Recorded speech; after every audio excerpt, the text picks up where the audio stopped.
Welcome to Pixels to Polygons, the 40-bit adventure. I'm your boy Yank. Summer Game Fest was a few weeks ago, and I tell you what, I'm still thinking about those showcases. We got some awesome games on the way. It's got me super hyped for the next year. We got Halo Campaign Evolved, the new Star Fox, remake of Star Fox is coming out soon. Capcom's dropping a new Onimusha.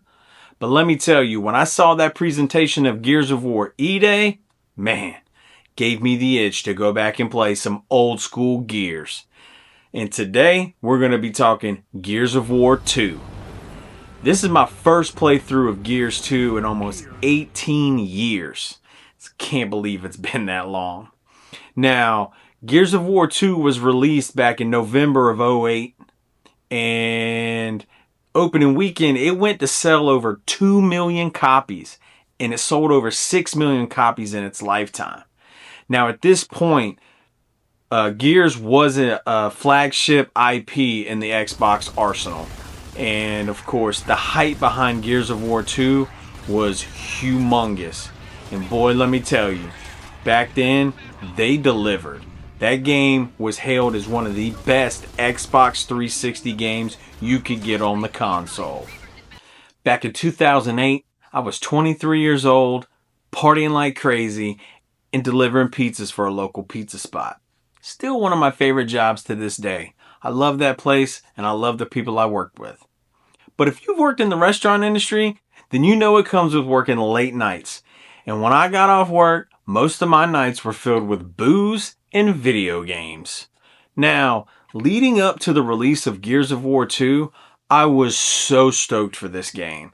I just kept saying, I have to get Gears of War 2. It's a must. I gotta figure out how to do it. Because being in your early 20s, I was your typical broke 20s kid trying to figure it out. So I only bought a couple new games a year. But when it came to Gears, I just picked up a few extra shifts at the pizza joint to make sure I had the money to cover it. Now, I can't remember if I went to the midnight release of this or not. I don't think I did. Or if I did, I don't remember. But either way, I remember picking this game up. And I remember, since I made the schedule at work, I actually took the November 7th and November 8th off. Well, I didn't. I gave myself off so I could play Gears 2 and just kind of binge the campaign and go through. That's how excited I was for this game. Once I finally got Gears of War 2 and sunk my teeth into the campaign, it was just more proof that I made the right decision going with the Xbox 360 over the PS3 in this generation. There's a certain cutscene in Gears of War 2 that is one of the most memorable cutscenes in video game history, in my opinion. I have never forgotten it over these last 18 years, and I have not forgotten the way it made me feel the first time I saw it. That cutscene had me pretty messed up. If you know, you know.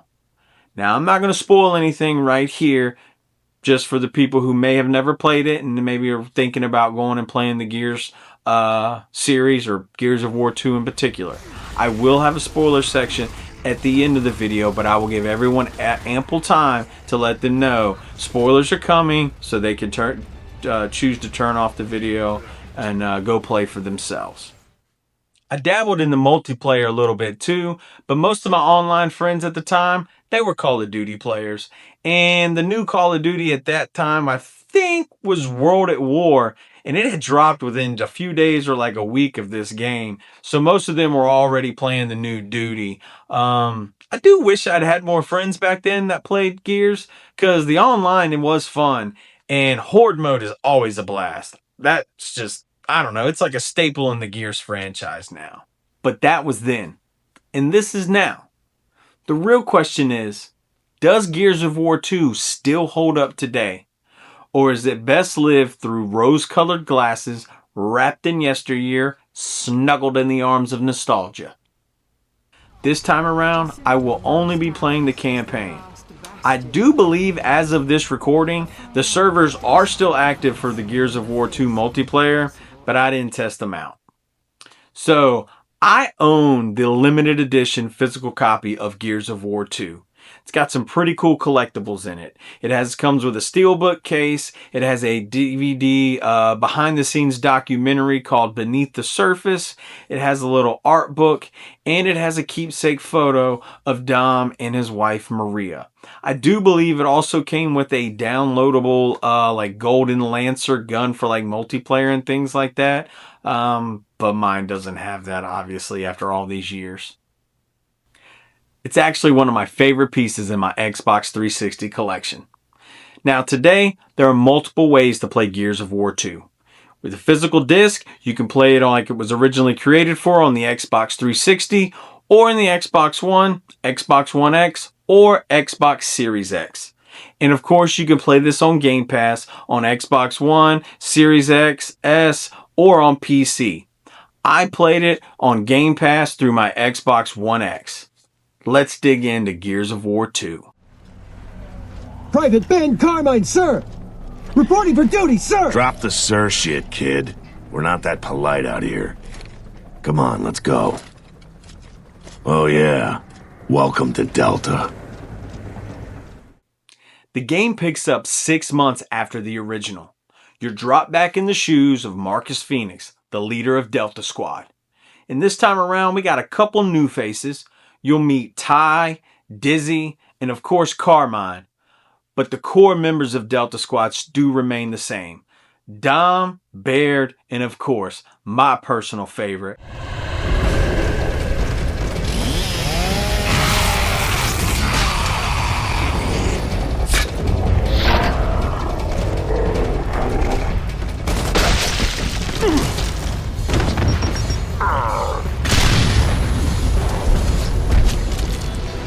Nobody plays this game like me! Nobody! Cole! In the flesh, baby! Humanity is facing an uphill war against the Locust horde that seems to have no end in sight. The Locusts are somehow mysteriously sinking entire cities into the cave system called the Hollows and is threatening all of humanity's final strongholds.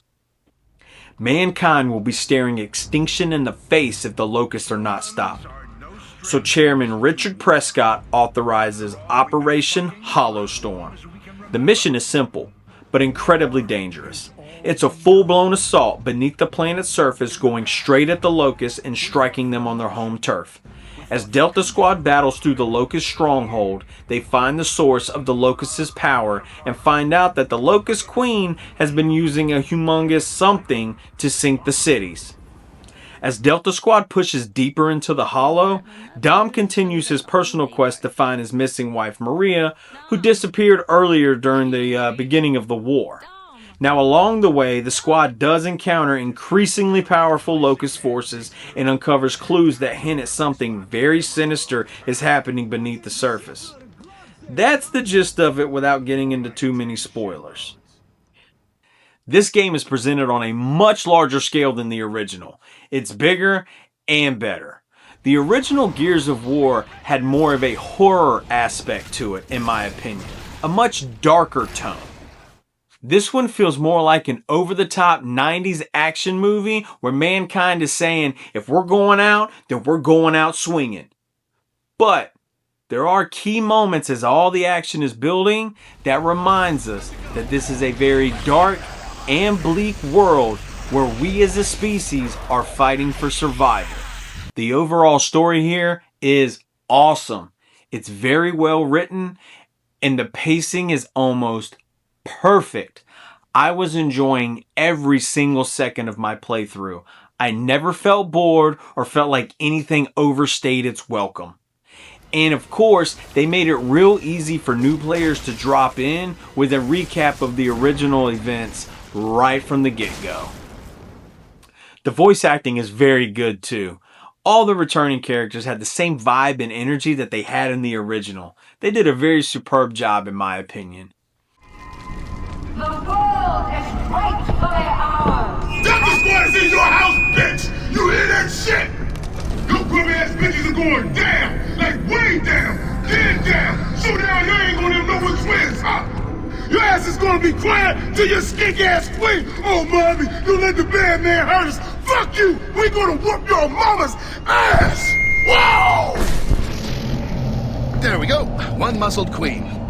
Not you, her. You were great. I loved your speech there, especially with the bitch-ass stuff. Very good. Very enlightening. The banter between characters is so good.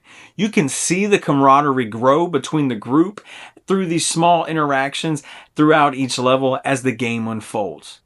What's with these glowing things? What do I look like, a fucking botanist? Some kind of plant, I don't know. And despite all the hardships that Delta Squad has gone through, to see them cracking jokes and busting each other's balls, it's almost kind of heartwarming. Well, almost comforting, I guess you could say, if that's what you want to call it. I mean, humanity is kind of facing total annihilation, so I don't know how comforting that can actually get. I love the level design this go around. They definitely kicked it up a notch to make the world feel much bigger than it did in the original. The level designs here also help the gameplay loop of cover, shoot, advance not get stale and keep you as the player fully engaged to prioritize threats, make tactical movements to either suppress or flank the incoming Locust hordes. Or, you could just use a very well placed grenade.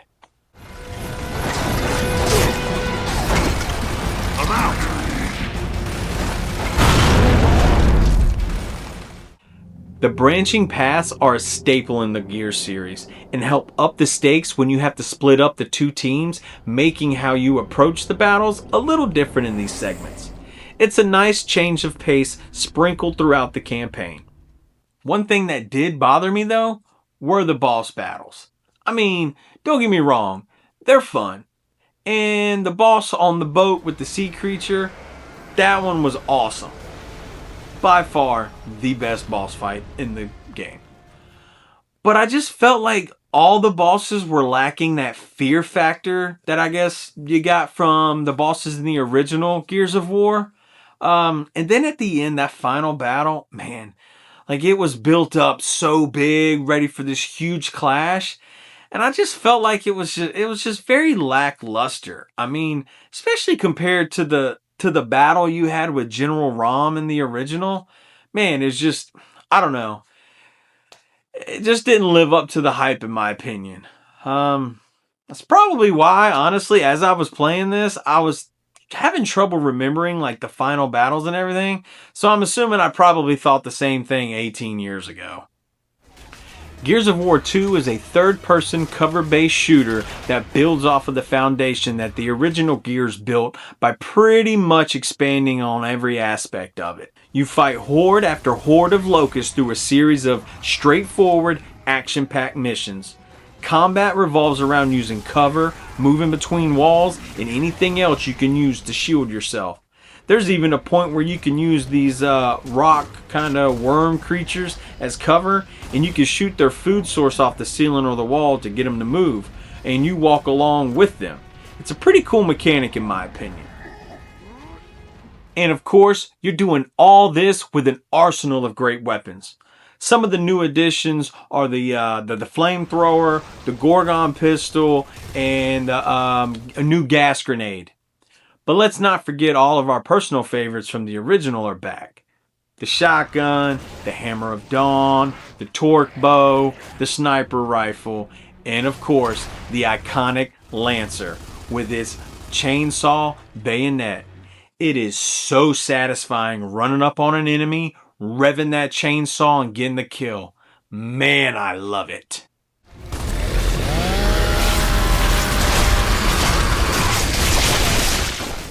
Gears of War 2 is also the entry where they introduced the well-known meat shield mechanic. Now this is the mechanic where basically if an enemy is down but not out, so to speak, kind of crawling around looking to be revived by one of his teammates, you can pick them up in a chokehold and use them as a shield. They'll take any damage from, an onslaught of bullets, or even if there's a nearby explosion, it'll take the damage. But once they take too much damage, they perish themselves. Also, when you're holding them as the meat shield, you have to use a pistol. You have to hip fire, and your speed is definitely hindered. Your movement is slowed down. But it is a very, very cool mechanic. And of course, if you clear the whole room of all the enemies and the one you're holding as a shield is the last one, you can do a sweet little neck break takedown on them. It's always satisfying as well.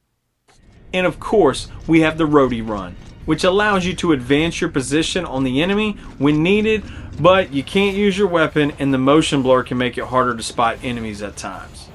And last but not least, we have active reload, an absolute staple in the Gears of War franchise. This turns reloading into a mini game if you want. When you hit reload, a slider moves along, and if you hit the reload button again on the bigger part of the slider, you'll get a perfect reload. The weapon is reloaded at the fastest rate, and depending on the weapon, you can get a damage boost or a weapon enhancement.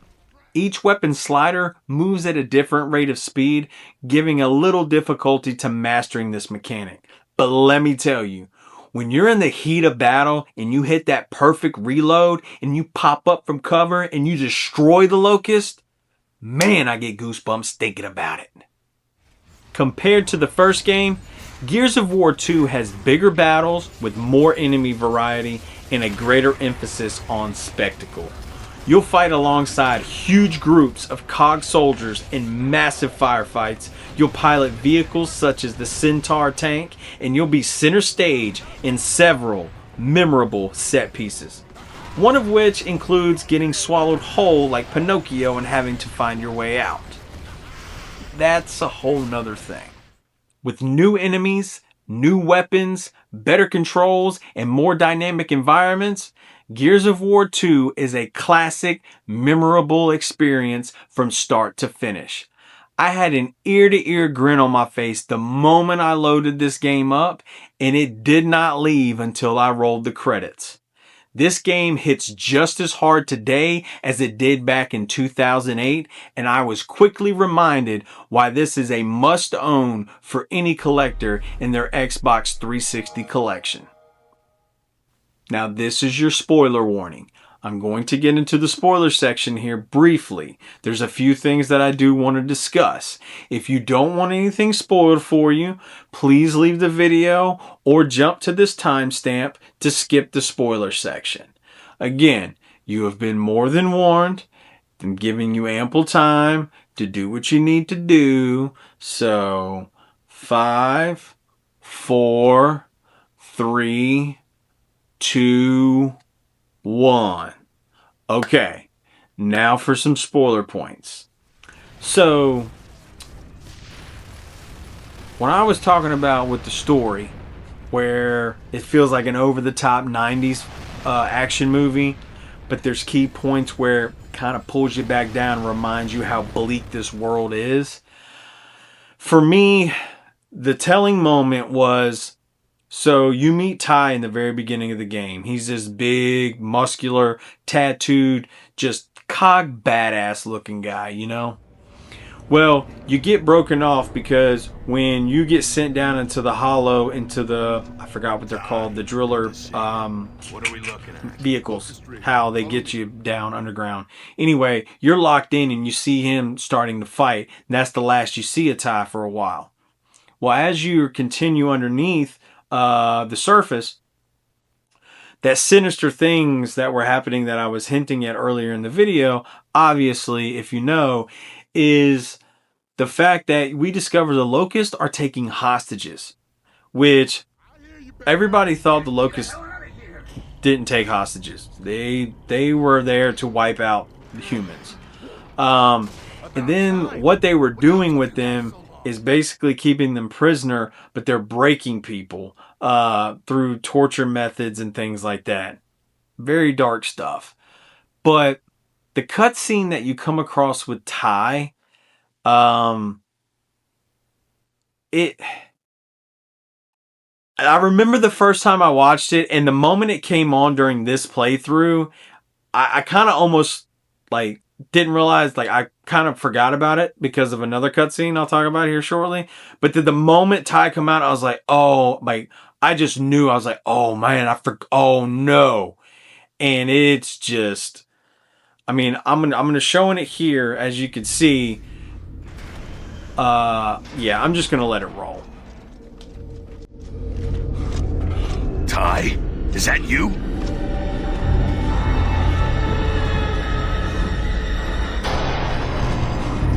Marcus, we got more locusts on the way! Ty, let's go! Cole, Baird, cover that door! Carmine, Dom, guard the rear!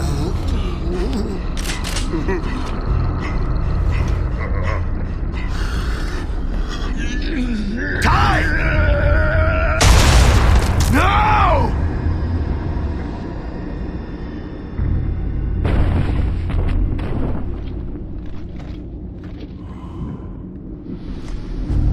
I told you they're breaking people. I can hear them screaming from the docks. I can't believe they did that to Ty.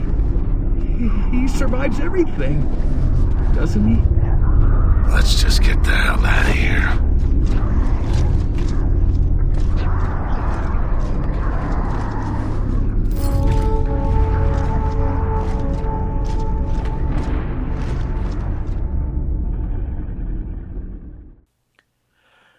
So as you can see in that cutscene, yeah, for me, that's when the game got dark. Like, it came into the darker tone, and story wise.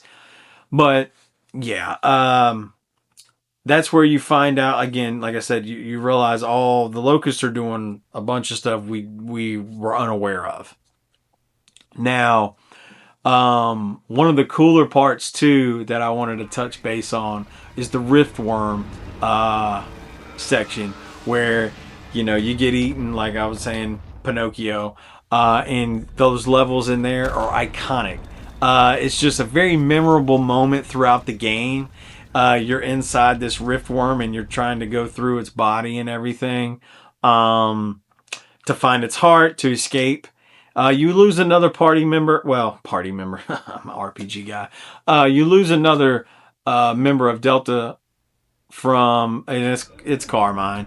It's kind of like an ongoing joke with those Carmine brothers. They get with Delta and die. But anywho, that level is just very memorable, especially when the cutscene when you cut out of the worm and you realize that's the weapon that they're using to sink the cities and everything. Just again, I just love the story points there, which I just thought they were great. But again, the most memorable cutscene, and I mean it messed me up this time too. It hit me hard again, like I explained earlier when I was younger.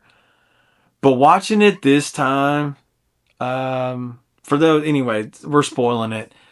I'm going to show it here, but this is where Dom changes as a character completely. Jack, open it up. I can't believe it, Marcus. We finally found her.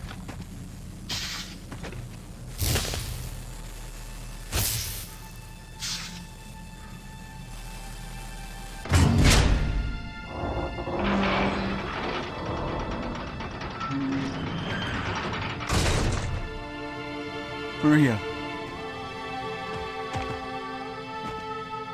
Maria.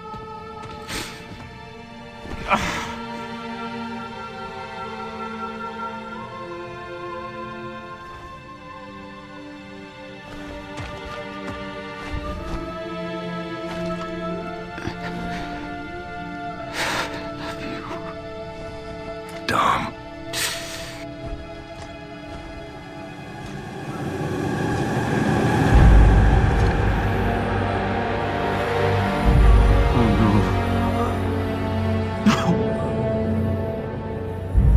No.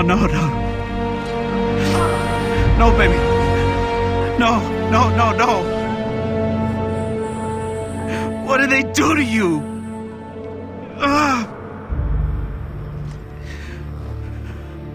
I'm so sorry. I'm so sorry, Maria. I tried to find you. God God, I did!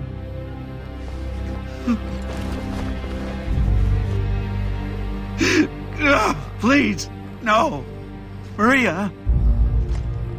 God damn it, it's me, Dominic! It's Dominic! Marcus, I don't know what to do. I don't know what to do, man. No. It's okay.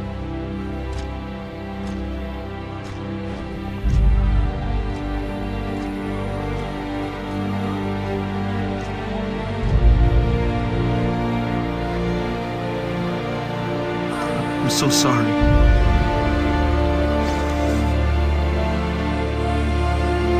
I'm so sorry, Maria.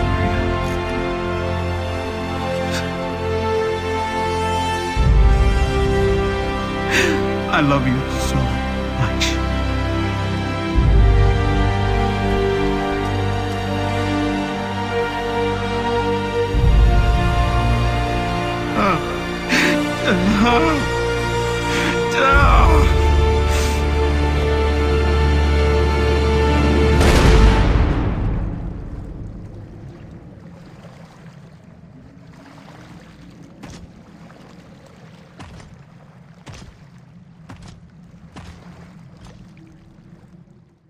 And Dom just, we find Maria.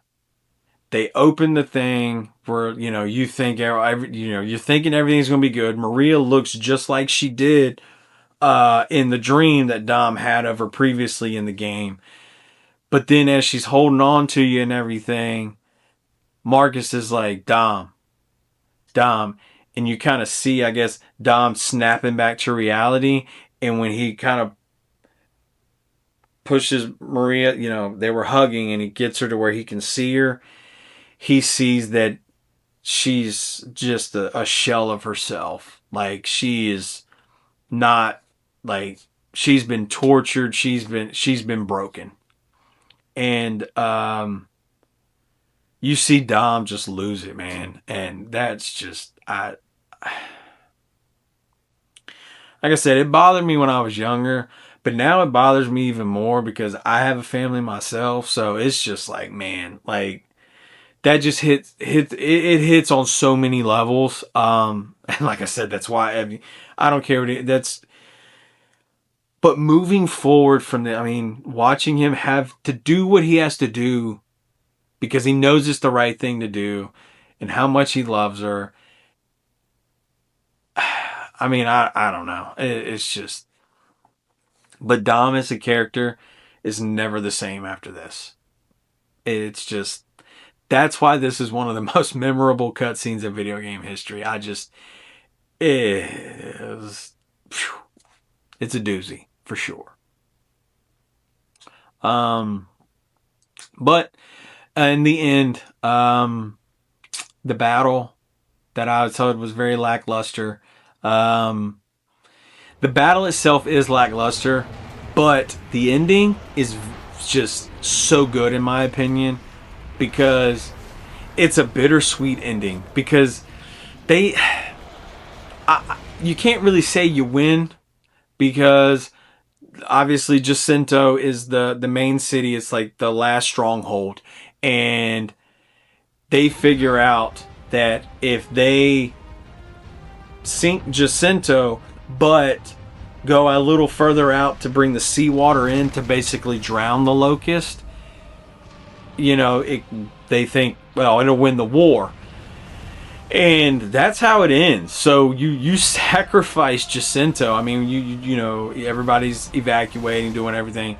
But that was a huge cost. So it's like, it's very good story-wise ending, but it's not satisfying as in like being on the fighting side. It's like, can you really feel good about that? This game just, it pulls up, there's a lot of moral decisions, I feel like, of course, like with Dom and with the Jacinto, it's just, yeah. But like overall, this game is fantastic. But yeah, so that's it. That's all I'm going to talk about spoiler wise here. Done. She's good to go. As you can probably tell, we've answered the question, does this game still hold up today? Of course it does. I don't think time will ever be able to hurt the legacy of Gears of War 2. I advise everyone to go and play this game. I advise anyone who's never played any Gears to just get into the franchise because it is a fantastic franchise. The stories are great. There are actually even a few novels. I actually started reading the first one recently. Like I'm very, very like in the beginning of it. But the lore of this world is just, man, it's just fantastic in my opinion. Have you gone back and played Gears of War 2 recently? Or has it been 18 years since you played it? Maybe it didn't hold up for you. Maybe you were like, nah, this just doesn't hit like it used to. Let me know in the comments below. I'd love to hear from you guys. And of course, if you enjoyed this, please consider hitting that subscribe button. And I would love to get some suggestions for any games that you guys might want to see me visit next. Well, that's it for this one. Thanks for watching Pixels to Polygons, the 40-bit adventure. I'll see you next time. In a way, I pity them. But humanity, as always, brought this war upon itself.